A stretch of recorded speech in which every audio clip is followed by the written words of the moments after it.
Let's start with our opening prayer and then off we go. O Great Spirit, Father Sky, Mother Earth, the winds, the waters, my Father, my Mother, Atanaha, all that is. We thank you for our lives and we thank you for these good people. We thank you for all that we are and all that we are to become. We dedicate our time spent together and our relationships with one another to you. We ask that our suffering be ended and our pain be lifted to the love and to the peace that lay beyond. Aho, Amen, Namaste. Okay, let me just see everyone who's here. Hi, Monica. Hi, Vanessa. Hi, Aisha. Hi, Norhan and Danica and Christina and Lucia and Nicoletta and Jennifer and Mitra.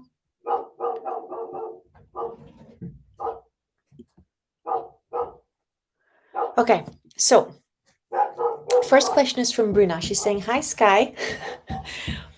I'm about to be officially diagnosed with autism, level 1 of support, and I've been struggling so much to fit into society in relation to work since I've graduated and to find myself.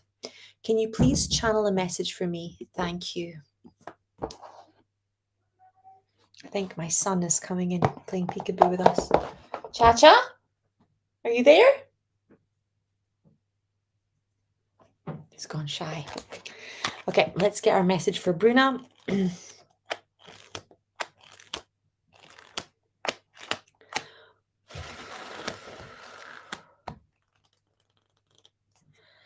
Okay. So. Hi. Hi, baby. You want to come and say hi to everyone? Hi.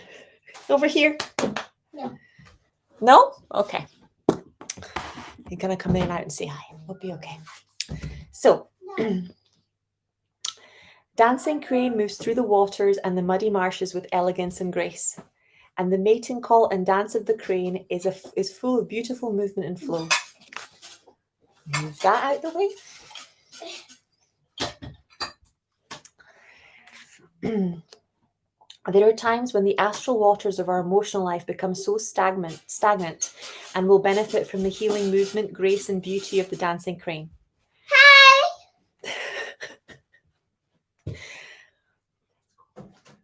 Have you ever felt like you were a different person on holidays or when you were traveling? This is because you were free of the astral gravity that you usually live with on a day-to-day basis. The astral plane is like glue.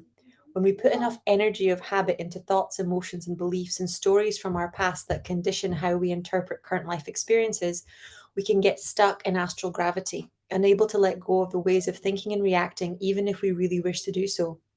We can create sticky astral thoughts and beliefs that attach to houses, places, and people. When we are in a different environment, we often have a chance to create fresh habits and beliefs, which is why a holiday or travel can be so refreshing and inspiring. Sometimes, however, that is not practical, and we need healing to break through the muddy stagnation of old thoughts and beliefs. As we grow spiritually, we can outgrow our astral conditioning, just like shifting mud out of water so we can move more freely and gracefully like the dancing crane. If we accept healing energy to help us filter through our psychological program so that our thoughts, beliefs, and emotions can create new habits and patterns more aligned with what we would like to experience in our lives, these filtered energies can become more powerful than older stories about life that no longer support us in living according to our spiritual light. Healing the astral waters can require great patience, persistence, and application to be achieved. The dancing crane uses dance and sound to thrive, and you're encouraged to use movements such as dance and yoga, and sacred sounds such as chanting mantras or healing names of the divine, such as Kuan Yin, to support your healing. You may intuitively feel the movement in a physical sense to a different location, such as going for a walk or a drive to a different park or beach might help you. If you've been feeling that you need to move to a different location, change situations in life, or connect with new groups of people with whom you feel more inspiration, then this oracle is confirming this intuition and encouraging you to embrace those changes in your life.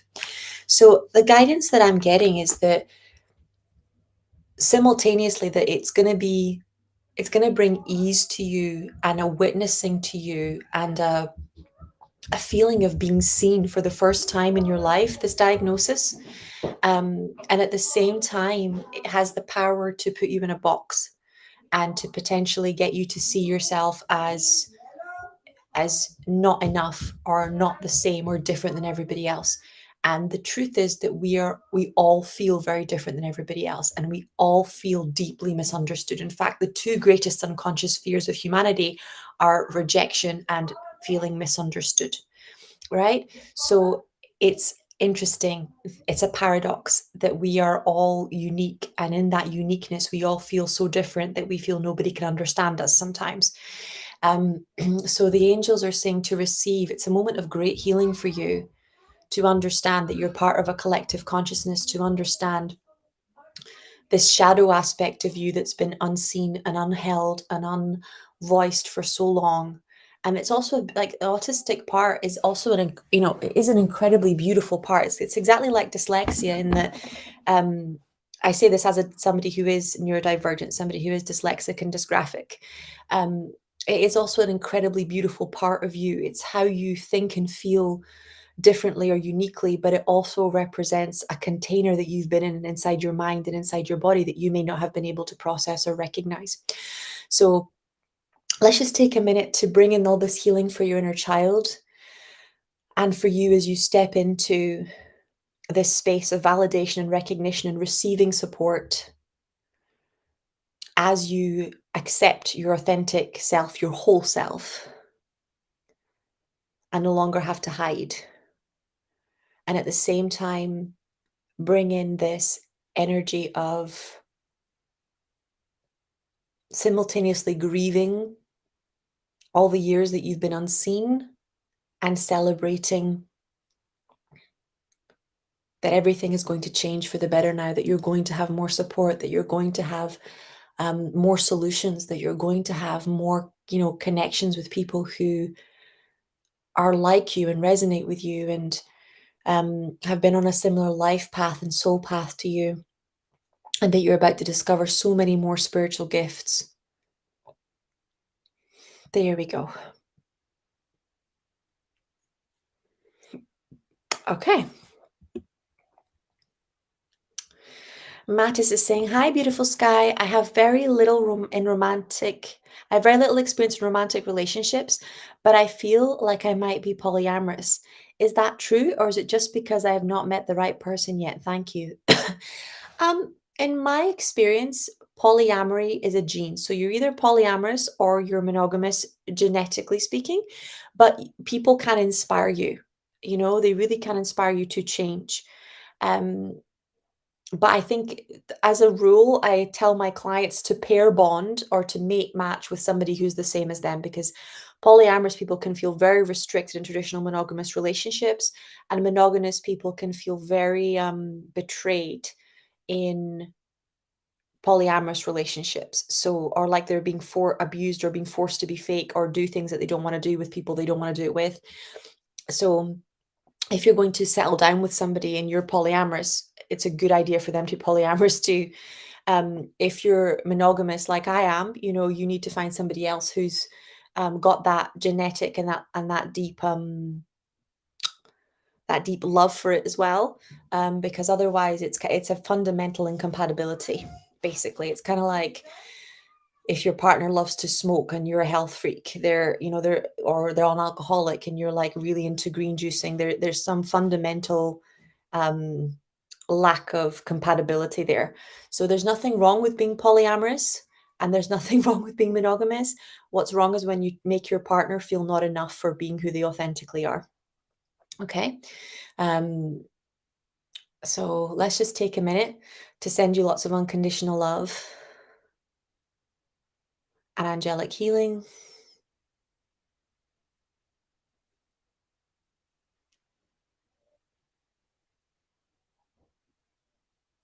Okay, and as I'm speaking, your angels are actually saying to me that what you're describing as polyamory is a form of like rotational dating.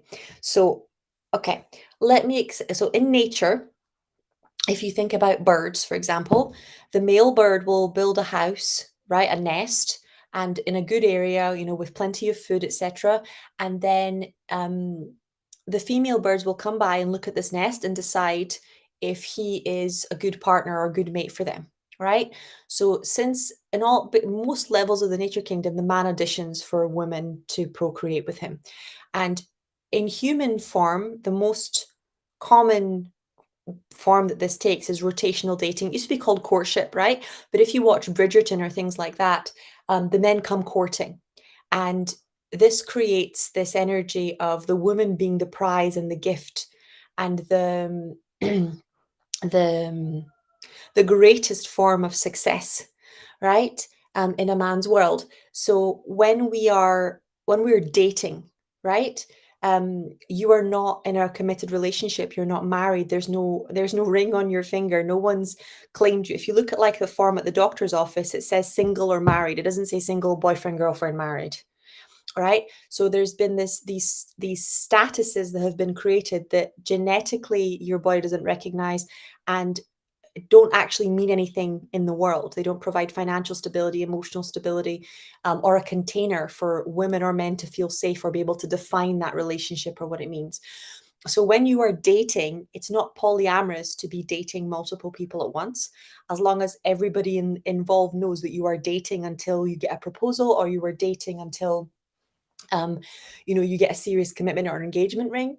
And it's really important because this is how so many women have found themselves, engaging in sexual activity with men that are married, engaging in activity with men that are predators, engaging in sexual activity with um, people who were literally just using them for sex or for their bodies. Because what has switched in most people's brains in Western culture is that money has become intimate and sex is not. So when people were getting engaged or deciding to get together before, it used to be the courting stage and I really like you. And then the family would be presented with the man's documents and his bank details and proof that he could provide for a family. And a woman would, be checked for her sexual, virginity and things like that and her health to make sure that she was able to provide a family for the man, right? And for better or worse, this provided the container that said these two are who they say they are. Now, because of the amount of social media and fraud and disillusionment, there's a lot of people pretending to be other people with multiple identities, with multiple families, with it gets quite dark, and people are like, how can I have fallen for somebody who is just using me and things like that. If you haven't seen the Netflix documentaries on the amount of fraud that's going on with online dating, and it's quite crazy, what's happening in the dating world. Because what's happening is, for the first time in the history of humanity, women are choosing partners based on emotion instead of choosing partners based on um, whether or not they have the character, they have the family, they can provide, whether they're not they're the whole package. Because that's what birth control made possible, for the first time, for us to engage in sexual activity without having very serious consequences. Um, and here's to a huge extent, it's an illusion, because you can't engage in sexual activity without putting your body through emotional consequences, energetic consequences, and also at risk of STIs, and at risk of being hurt, and at risk of needing medical support, or at risk of getting pregnant. So there's a lot of illusion there, that sex has suddenly become risk-free. It's not the case, but the risk of pregnancy has become much more controllable than it was in the time of our great grandmothers and our grandmothers. So this shift has caused a chaos in the dating world, right? So you're not polyamorous if you're dating multiple people, as long as they know, and the rules are clear, that you are dating multiple people until you choose the person that proposes or puts a ring on your finger and is ready to commit to you. Because what's happening for a lot of women is that they're in this artificial dating, where, because a man asked them on a date, they now own them even though no commitment has been made. And then women are stuck in this illusion of monogamy and commitment, where no such commitment has been made, and they're literally cutting themselves off from their partners, competing for them in the best years of their life. Men naturally compete with each other, and they naturally um, value something more if they can see that other people see it as valuable too. Right? So this is like the whole of nature. Men tend to compete for women's attention, whether it's stags, or something else. But what your angels are saying is that, yes, you do have the polyamory gene, but this is like rotational dating. So you're not polyamorous if you want to date multiple people at once. That's completely normal because monogamy historically is only for marriage. It's only when somebody puts the ring on your finger. It's only when somebody shows you their bank account and their details. And anybody that isn't willing to do that, A, they're not for you, especially if you want a long-term committed family relationship.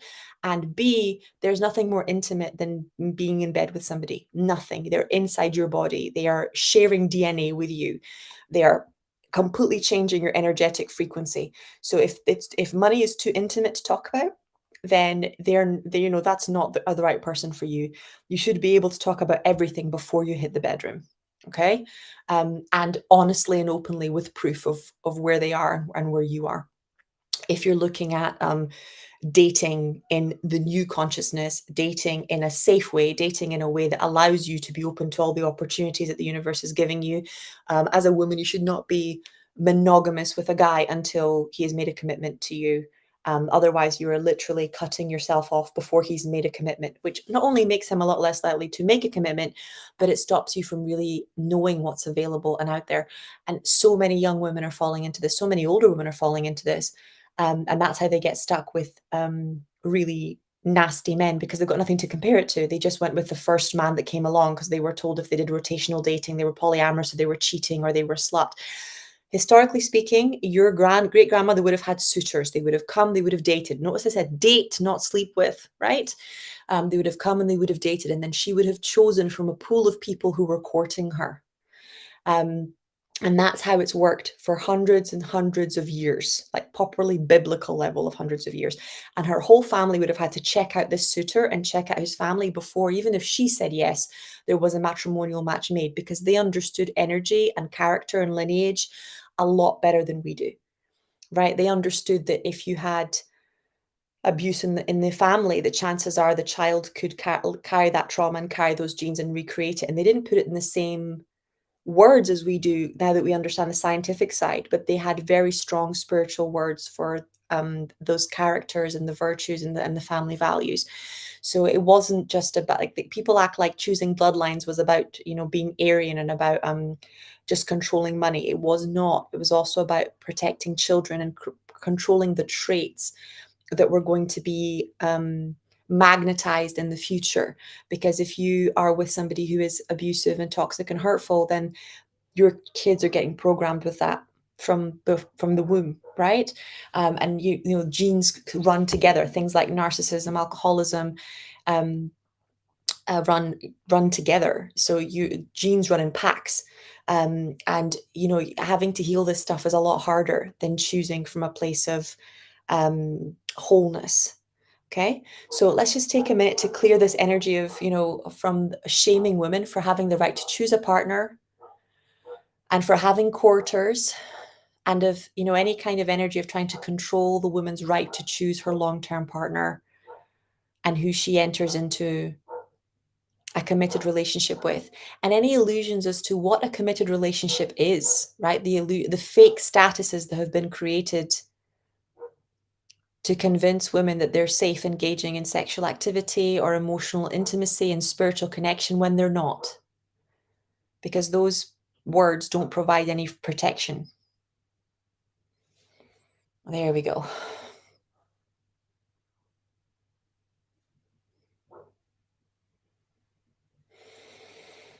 Whew.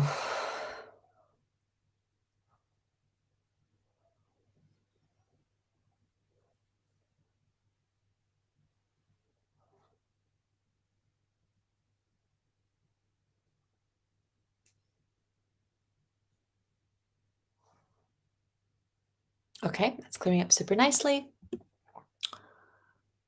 And the abundance angels are happy. I'm not sure how many of you needed that, but I could feel a wave growing across and clearing a lot of stuff. So if that's still clearing for you and you've just completely changed your outlook on romantic life and dating life, let it keep moving while I move on to the other people. Okay. Mitra saying, Dear Sky, I feel a little confused regarding your last advice. You told me my husband is hurt too regarding divorce. Thought financial and emotional abuse with a narcissist. He is incapable to empathy. Yeah, that's the stuff they're selling on social media. um, And like you said, it's like she's like the next search is, or did I get it wrong? Therapist said he won't change. Narcissists don't feel love and empathy for others. So for starters, unless he's actually been diagnosed as a narcissist, you're just taking your therapist's word for a lot of stuff. Secondly, most therapists don't specialize in narcissism, and social media does not constitute a proper education. Narcissism is on a spectrum, just like autism, just like dyslexia. So there are narcissists that are a lot more capable of feeling empathy and love. Whereas what your therapist is describing as a psychopath or a sociopath, where they're not able to feel any empathy or love, narcissists are able to feel love and empathy, normally for their closest family members. Um, it's very often, especially it shows up for their kids or for their um, like clients or people that they work with, where they can control the relationship because they don't feel safe. And yeah, the narcissists, like the narcissistic rage comes from somewhere. Yeah, and it comes from great pain. So they are very much able to experience hurt and pain and be a narcissist. So your husband during the divorce exit can be a narcissist and still experience empathy and love. It doesn't mean it's safe for you to be in a relationship with them. Love without trust and respect, it will destroy you from the inside out. Okay, love is not enough to make a relationship work. So somebody can be very narcissistic or have someone can have narcissistic aspects of their personality that are very strong without even falling into the narcissist scale, even on like assessments that you do properly. um someone doesn't have to be a narcissist to be bad for you, to be toxic, right? But that what your therapist said is completely incorrect.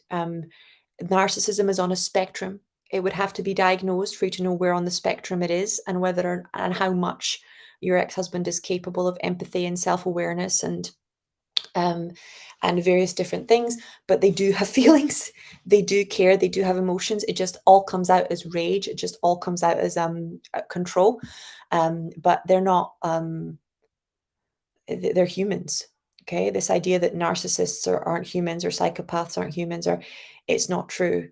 um, they're very much human, just like you are. It's just that they are not capable of the respect and the trust and a loving relationship, right? But they do feel hurt, they do have pain. That's actually what turned them into narcissists in the first place. The trauma is what creates the narcissism, just like the trauma is what creates the addiction. Okay, so there's no confusion, except for your therapist that needs to go and do some deeper research on narcissism. Okay.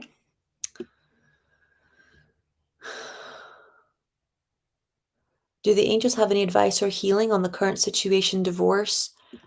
Thank you. So the narcissists, especially when you're getting divorced, like when you're leaving them, that tends to be the most conflict and the most attempt to control or potentially hoover you back in.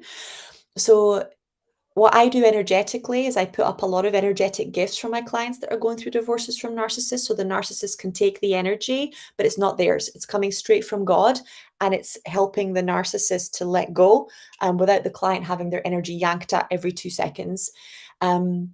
You also really want to get a separate email address, um, ideally a separate person, that will receive the emails and the mail and stuff like that, so that you don't have to, deal with the bombardment of, emotional control that's going to try and come through.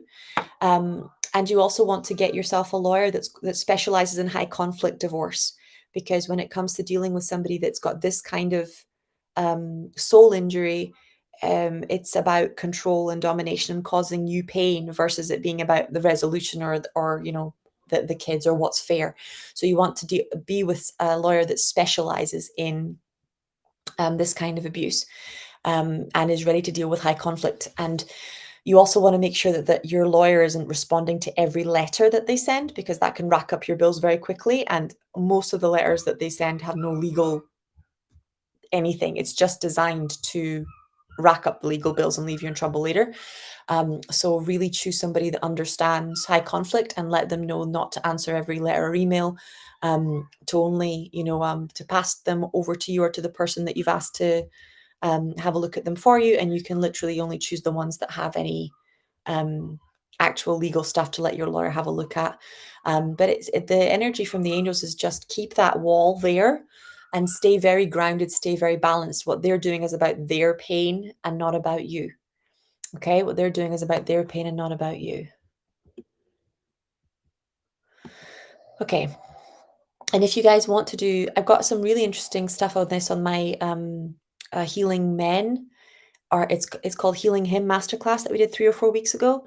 We're doing clearing cancer tonight. So if you are interested in working with people that have cancer and are feeling blocked or afraid, or if you have family members that are in that situation and you want to ask questions, or if you're in that situation, that's tonight, just so you know. And if you're looking at the narcissism, because in the Healing Him, we cover narcissism, psychopath, sociopath, the difference between them, the beliefs, and the emotions, and how to clear it in us as well, and our own codependency and narcissism genes, so that we're not then attracting it over and over and over again, because we haven't been able to resolve the trauma. Okay, art community saying, hi Sky, may I have a reading regarding my future in about 6 months, a year from now? What do I need to clear to shift to welcome that future? So what I'm feeling, and it's taking me straight to your heart, is a belief that money is a limited resource. And they're really saying that you have to shift from these beliefs that you have to work really hard, money is a limited resource, into money is an infinite resource. It is unlimited. It flows unconditionally through you and to you, and that it's not like it's the energy and the belief is like I don't belong. I don't belong here. I don't belong in that world. So we have to change it in your identity to I belong on this earth. I belong in abundance. This is like all I'm doing when I let go of poverty, when I let go of hard work, is releasing the layers of beliefs that were poured onto me. I was abundant in my soul before I was born. I'm just returning to abundance is returning to my true nature. I'm not becoming somebody else to allow the money to manifest. I'm becoming my truest, highest self, because this is the truth. The truth is that God is an infinite, unconditional love, and money is a reflection of that truth. That love wants us to be provided for and cared for, um, and to have fulfillment. And just think about it for a minute. Like, don't you wish that for everybody you love in your life? Everybody you love in your life, don't you want them to have beautiful things and to have freedom and to be safe? Nobody prays for poverty for their children. Nobody prays um for other people to have less that they love, right? They might wish that stuff on, people they don't like or people that they judge, but everybody that you love, you want everything good. They deserve everything good, right? And that's the way that the universe feels about you. But you have to shift from that control into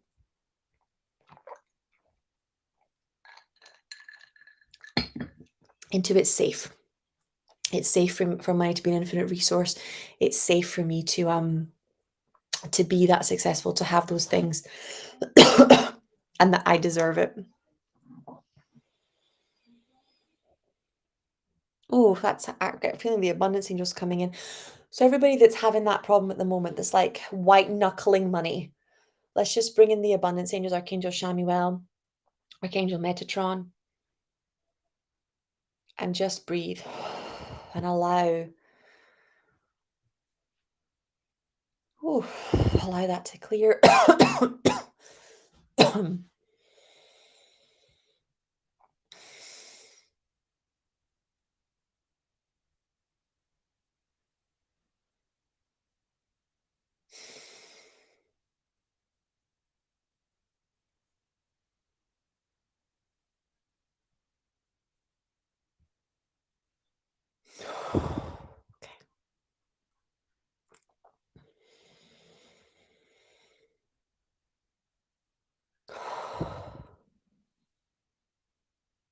Okay.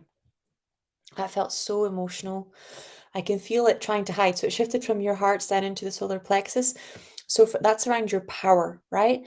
So all these beliefs of it's not responsible to invest in myself, to make money, to allow myself to be supported, that all of your money needs to go to your family, or that you're taking money from your family. All of the ways in which you're feeling like it's just not right for you to have it, that you should give it away. Um, especially that's not responsible to have money and spend money, that's causing this gripping. Can we release that? Because it's just not true. Money needs to move. Okay, money needs to move. So what you're changing is where you are putting it. Okay, so what abundant people do is that they receive money and then they invest it, and then they spend what's left. So there's so many different ways to do that. There's so many good investment apps. There are so many ways to begin. I'm getting goosebumps everywhere. You can start with as little as 50 or less nowadays. You can invest from anywhere in the world. You don't have to have a broker or a lot of money. You can start from an app in your phone. But it's this energy of investing, and that can be investing in actual like stocks, bonds, shares, mutual index funds, or it can be investing in your education. It can be investing in your support. So let's say you want to become a healer and you need 1 day a week, and that 1 day a week has been taken up by cleaning the house. So you hire the cleaner so you can then do your healing sessions. Um, it can be that you need to invest in your health, because without it, you don't have any energy, right? You are exhausted all the time. And the energy is what creates everything. So you know that if you don't prioritize your energy and self care, nothing else can manifest. If you can't receive, then the universe can't give anything to you, right? So you have to allow yourself to receive first. There are so many ways to invest, and the most obvious ones are proper, like stocks, bonds, shares, etc. And then there's your health and in your education, because all of these are a form of increase that compound over time. Okay, so anywhere where you're feeling like it's not responsible to spend money, and except on things like food and shelter and stuff like that, and that you're stealing from your family if you do it, let's just give it to Archangel Michael. Whew. It's not responsible to hoard money. There we go. Whoa. There's that. It's just grief. It's just trauma. That's not responsibility.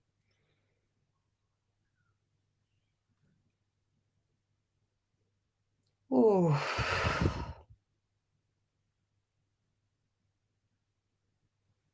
Particularly feeling my mamas and my parents in the group who are really feel like they're stealing from their own children. You're not stealing from your children. Your children need you.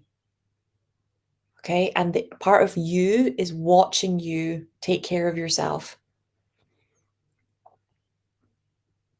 It's teaching them long term gain. It's teaching them the meaning of true abundance instead of instant gratification.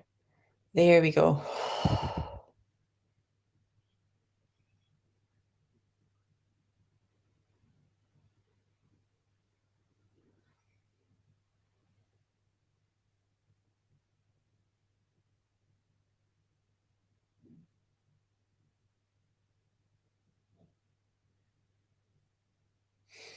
Okay. Okay, Jen is saying, hi, lovely. I'm looking into expanding my real estate portfolio and hoping the angels have some guidance on where might be best. My current city, out of state, or international. Thank you so much. Before I even finished your question, I kept seeing international.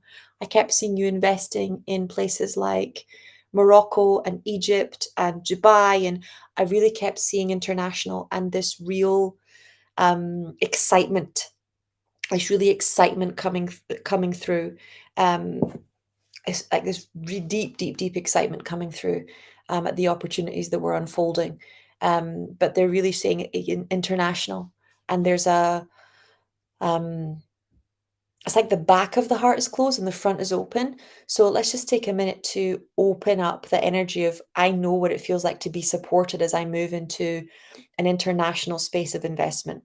I'm aware that for a lot of you listening, guys, there are some of you that are at the very beginning of your business journey, and there are some of you that are, have invested millions and hundreds of thousands. So I'm dealing with the full spectrum here. There we go. So if this is not for you, just leave it. If it is for you, just say yes. Whoa, just going to open up your back, the back of that heart chakra, so that you can receive support on an international level. Because all this imposter syndrome stuff is coming through of, I can't, I'm not qualified, I'm not ready, it's too much work, blah, blah, blah. So we're just going to start clearing it.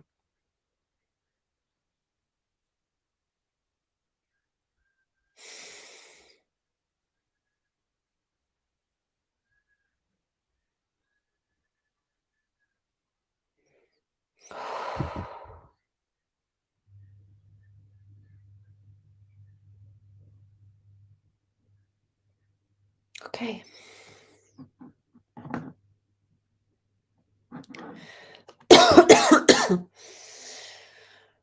Oh, Aisha's saying, hi, Sky. Can I have a reading on my ability to receive love, help, and support? I've noticed a theme in my relationships, and I'm trying to pinpoint the belief I hold about myself. Any insights? So, the belief is that receiving is abuse, and it comes from a provider wound.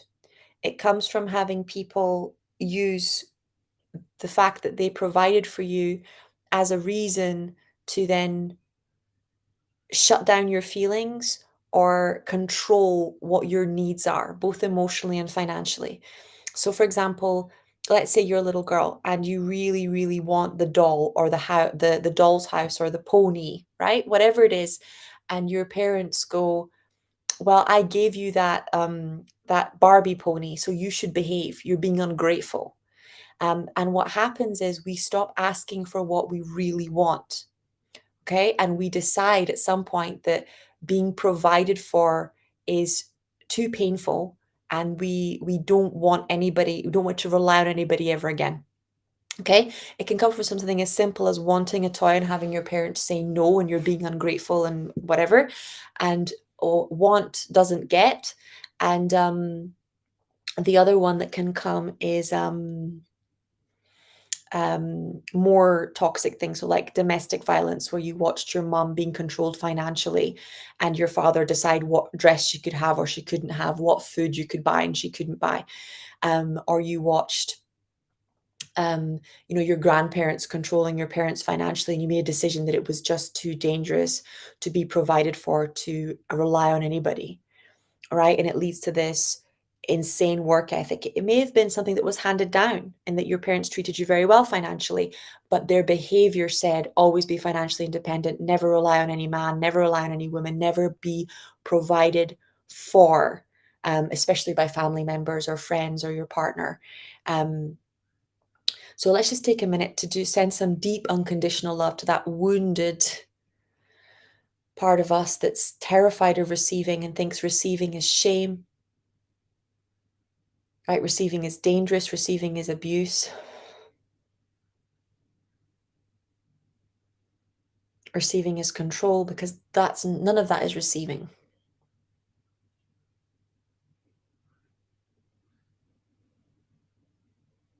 Receiving is when you ask your mum or your dad for the doll's house and they say it is a beautiful doll's house. Yes, of course you can have it, but we're going to have to find a way. Right? It's let mum and dad think about it, or we can go home and think together about what we can do. Right? So that we can afford the doll's house, or so that we can afford the pony, or so that it's this energy of yes and instead of no and shame. Right? That's what abundance looks like. That's what receiving looks like. And if it was a yes, it's like, yes, of course you can have the doll's house. We have more than enough money, for that kind of thing. It's this energy of being able to ask and receive with no shame, whether it's receiving a yes and what you asked for, or whether it's receiving a yes and we need to figure out how this is going to happen. But it's this energy of, when you ask, you deserve it, and there's a way, right? As opposed to, there's something wrong with you for wanting, there's something wrong with you for asking, there's something wrong with you for receiving, therefore making it dangerous for you to receive. So breathe. And I can feel the grudges in your kidneys coming up, and some of you are like really gripping, white knuckling but it's greedy and it makes other people feel bad and it spoils you. Receiving is not greed, right? Greed, it comes from a belief that there's not enough for everybody, that you deserve more than everybody else, okay? And a deep fear that your needs won't be met, right? This is not greed. Receiving is the capacity to ask for what you want, know you deserve it, and that there's always a way of receiving it or getting it. And that God is that ultimate way, not your parent, not your aunt, not your uncle, right? There we go. That's moving now.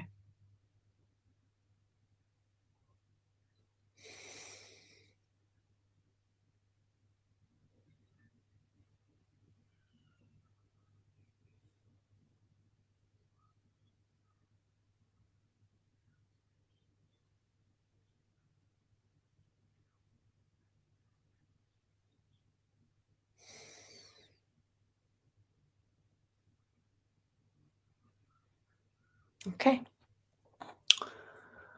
That's looking super better. Nicolette is saying, "Hi, Sky.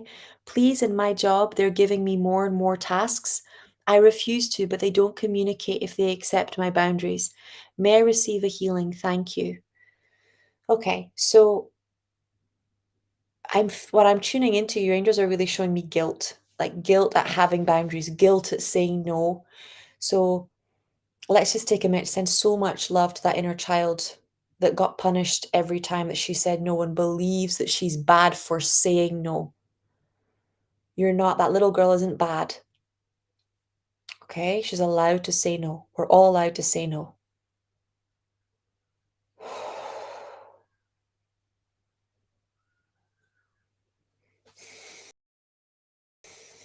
Okay.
Okay, that's shifting.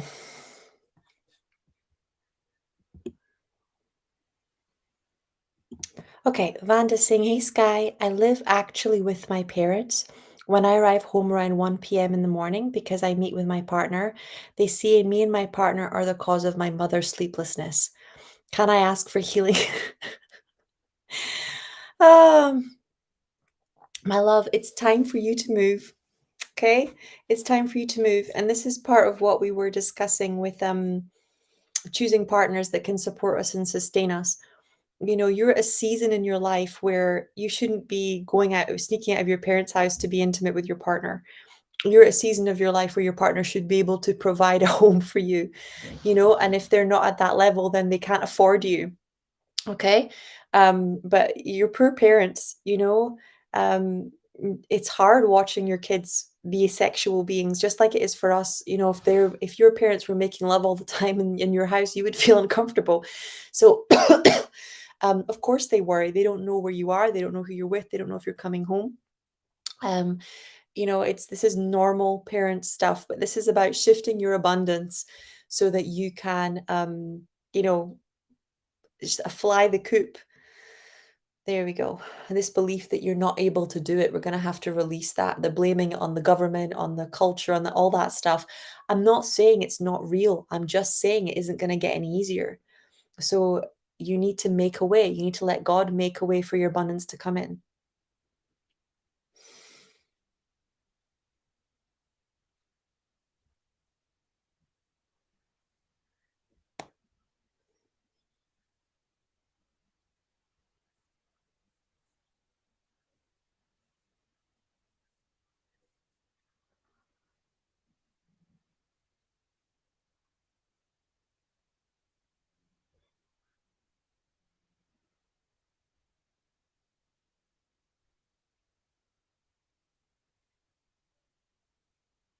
Okay, there we go. Monica saying, beautiful sky. Which trauma blocks should I heal in my relationship with my partner? Thank you so much. Okay, number one, let's just call on the angels to vacuum the relationship of any toxic energy and get Archangel Raguel to balance the power struggle between you. And then just bring in the truth, right? That it's not for you to heal the relationship, it's for you to heal yourself. There we go.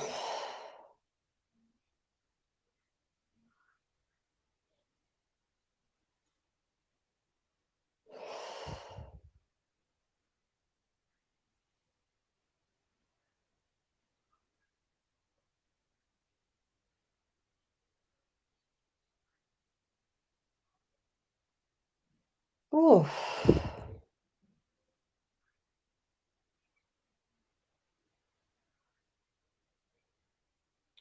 Okay, so this actually comes up a lot in medical intuitive, and I'm going to go into it because I think it would really help you. Okay, um, denial and dissociation are two of the biggest causes of mental illness and physical illness. By mental illness, I mean anxiety, depression, stress, because what they do is they put control and our need for control, and control is a fundamental human need. Okay, on situations and in environments where we have no control, and that is going to drive you mad.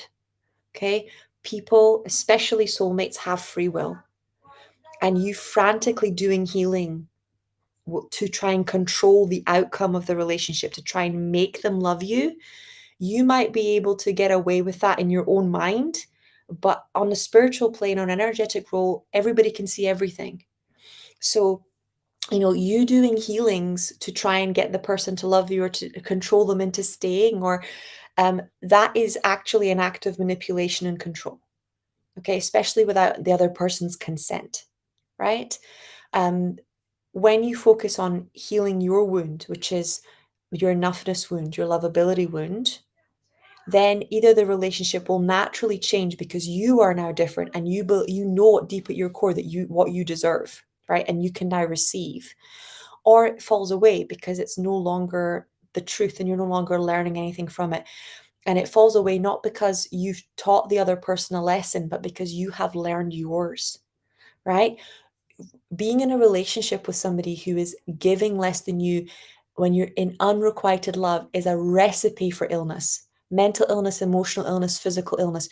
Your body cannot handle that level of stress on a permanent basis.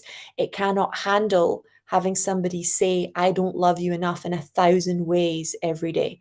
It cannot handle having in the person that you love telling you that you are not good enough in 1,000 ways every day, from I'm not going to wash the dishes to um, I'm not going to celebrate you, to I'm not going to see you or recognize you, to your feelings don't matter, to this relationship isn't worth working on, to the million ways that a partner can let you know that you are not enough and that you're not lovable, right? Um, you are bright, you are clever, you know this. So even if they're not saying it, but they're behaving it, behavior is powerful communication. Okay, so this is one of the reasons why we go deep into resolving toxic relationships. And there's a whole module and a lot of healings around this. And actually, in the WhatsApp group, it came up yesterday. One of our participants saying a narcissistic partner tried to get back with them again, and it was the first time that they were immune to the hoovering process. They were immune to wanting to be in relationship with that person because they'd finally healed their lovability and their worthiness, right? So they weren't in danger of those kinds of they weren't available for that kind of abuse anymore, but they also weren't attracted to it anymore. That kind of bad boy, a desire was just gone because they didn't just understand that it was a trauma bond, they'd healed the energy at it, right? But it's such a huge cause of heart attacks, of cancer, of um, autoimmune conditions, of liver disease. Nobody can live in a relationship where they are not loved long term. Loneliness kills. Loneliness is more deadly than cigarettes. There are scientific studies to prove it. So please, please, please, please, please, right?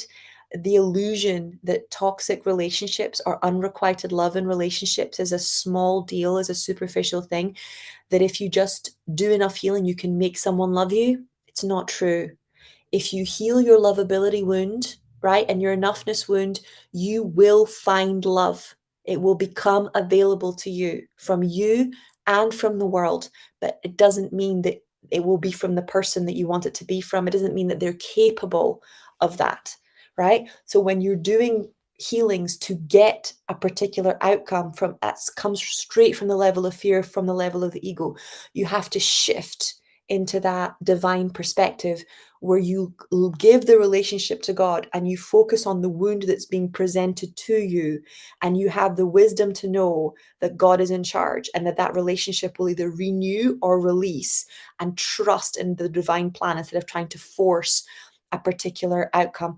And that's actually part of the healing, because part of the lovability wound is understanding how horrific it is to be controlled by another human being, right? If you don't want to be with somebody, you should not be with somebody. It doesn't matter if that's spiritually enforced, financially enforced, emotionally enforced. It is not okay to violate someone's free will because you love them, right? It's not true love, it's control. So that's part of the lesson, is the giving it to God so that you can fully allow somebody else to be themselves. And it's an understanding that all you do when you try and fix or heal it, that's your codependency wound, that's your lovability wound, that's your enoughness stuff. The inability to see a person for who they are and let them be themselves and decide whether or not that is in alignment with your values and your truth and the way that you want to be loved, that is your remit. Controlling another person with healings doesn't work, actually never ever works. B creates a lot of nasty power struggles and karma and all sorts of stuff. And C makes you stop believing in God, makes you stop believing in healing, makes you stop believing in miracles, because you're misusing something. You're not supposed to use healing to control other people. You're meant to use healing to increase your connection with yourself, to increase your connection with God. You're not supposed to use healings to control. And I know it's not conscious, but that doesn't change that it's true. And if you want to understand more about that, you can read Course in Miracles. You can jump onto the Medical Intuitive Mastermind. But it's really important to understand that what you think you're doing and what you're actually doing can be very different things. And if you're healing from the point of trying to control your child, trying to control your partner, trying to control your parent, trying to control anybody, it's not going to work, because healing from the point of control is healing from a point of fear, and fear has no power, right? Fear is not love. So healing has to come from a place of unconditional love. It cannot come from control. That's why detachment is such a powerful virtue and such a powerful conduit for the most magical healings. And it's why sometimes when you do a healing from a place of detachment, your whole family changes, or the relationship instantly changes, or because you got it. You got that everybody has free will. You got that you're lovable. You really understood that everybody needs to be loved, instead of doing it from a place of people need to be controlled because they don't understand the things that I understand because I'm more spiritual than them, right? Your spiritual superiority should not be running the healing. God should be running the healing. Unconditional love should be running the healing. And detachment is essential for that process. Okay, Timea is saying, "Hi Sky, can I receive a healing about my health? Thank you." My love, I'm immediately seeing that you're low on minerals and you're really like the adrenal fatigue is real. So, shellac, sea moss, fulvic minerals, um, what's the word? And working on receiving and resting, which has been a very strong theme throughout this series of angel readings, is really coming up very strong. It can take a few months to recover from the kind of burnout that you're facing, but it will stop it from becoming something more serious long term. It's definitely worth getting support from a proper qualified nutritionist. Um, it's really, really worth it. Okay. I'm going to stop here and do our closing prayer. I'm speaking to 3 of you this afternoon about medical intuitive, and I will see the rest of you tomorrow. O great spirit, Father Sky, Mother Earth, the winds, the waters, my Father, my Mother, Atanaha, all that is. We thank you for our lives and we thank you for these good, good people. We thank you for all that we are and all that we are. We dedicate our time spent together and our relationships with one another to you. We ask that our suffering be ended and our pain be lifted to the love and to the peace that lay beyond. Aho, Amen, Namaste.